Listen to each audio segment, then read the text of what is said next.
Hello YouTube, it's Crypto Force again, bringing you another daily dose of crypto. Just wanted to do a quick overview of what's going on today. I know, we had a pretty bad week last week. We had a lot of losses there for a little while, had a little bit of a rebound, and then today it's massive red in the market. A lot of bleeding going on, and it's actually not near as bad now as it was. So, Ethereum was all the way down to 280 from 351. It's down to 300 right now. So, it's not quite as bad as it was. Neo was the one that really got slaughtered, and I'm a big fan of Neo. I think it still has a big future. It was down to 17. It's back up to 23 right now, but it still lost 25%. So, I mean, there is a lot of good cryptos right now just getting slaughtered in this bloodbath. Just wanted to go into a little bit of detail of why this is happening. Now, China and South Korea, two of the Asian countries, they are huge into cryptocurrency, mainly Bitcoin, and they also like Ethereum.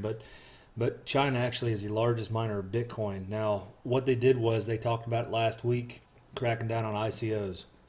Now, the initial coin offerings, the reason it's affecting Ethereum so much is most of those launch off the Ethereum blockchain.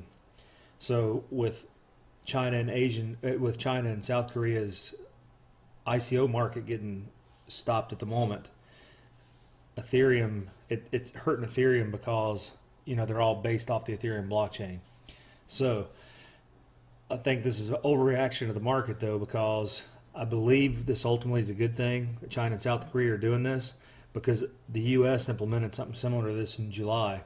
So it has to go through a lot of security checks before you can just all of a sudden open up an ICO here in the country, because a lot of these are scam ICOs. You go to ICO pages, there's no team shown, there's not really a white paper, it's just something thrown together, but they say, oh, we're going to do this and that, these really big, amazing things. They take your money and they run. So that's what China and South Korea basically are trying to make sure they crack down on.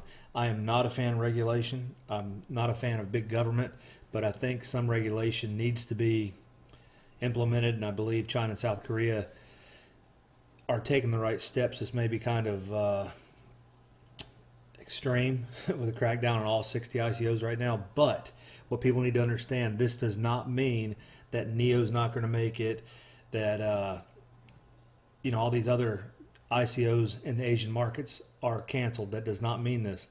It just means China and South Korea are going to reevaluate and go through the same way the U.S. does and look at different metrics and make sure that these are legitimate ICOs and not just fly-by-night, take your money and run schemes. So this does not mean that these ICOs are canceled forever, because they're not. And, I believe you'll see some securities come out, or coins come out, that are, much better off because of this. Now, when we look at the market, you got to remember emotions is playing a big part in this. But right now, I think what you're going to see, we might be a little red tomorrow, but I think a lot of the big whales and a lot of people sold off when the market was really high a couple days ago. And then we had that little bit of a dip. Some people bought back in because they weren't expecting this Chinese news. I sure wasn't expecting this Chinese news and expecting it to do this to the market. But right now is a good time to reevaluate, look at positions, because a lot of these coins are at extremely low prices right now, and it would be a good time to get in. I'm not going to, recommend any coins at this point. Just do your research on them.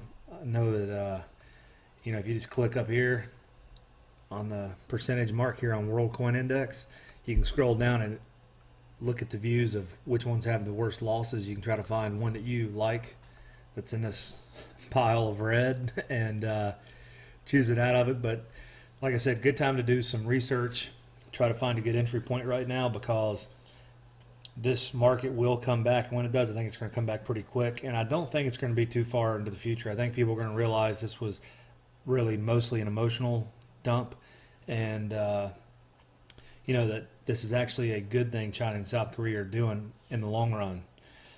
So with that being said, if you will, just post in the comments below. Let me know what you think about it. Let me know if you've got other ideas.